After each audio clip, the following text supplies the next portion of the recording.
السلام علیکم میرے پیارے بھائیوں اور بہنوں۔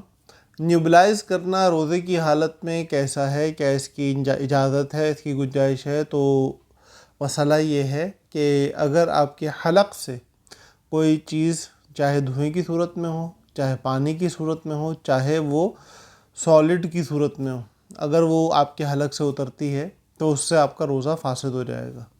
اور یہی حکم نیوبلائز کرنے کا بھی ہے کہ نیوبلائز میں لازمی بات ہے آپ جو دوائی استعمال کر رہے ہوتے ہو، نیوبلائزر میں جو دوائی ڈال رہے ہوتے ہو، وہ دوائی ہوا کے بخارات بنتی ہے، ویپرز بنتے ہیں، اور وہ ویپرز آپ کے حلق سے نیچے اترتے ہیں۔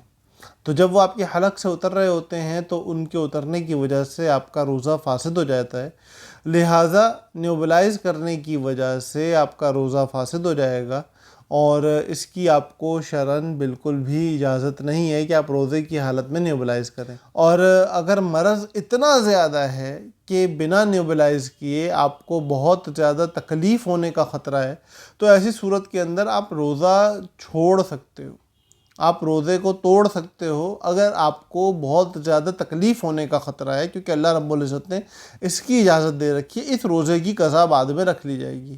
لیکن نیوبلائز کر کے روزے کو کنٹینیو کرنا، اس کی شرعاً آپ کو اجازت نہیں ہے۔ اللہ پاک ہم سب کا حامی و ناصر ہو۔ والسلام۔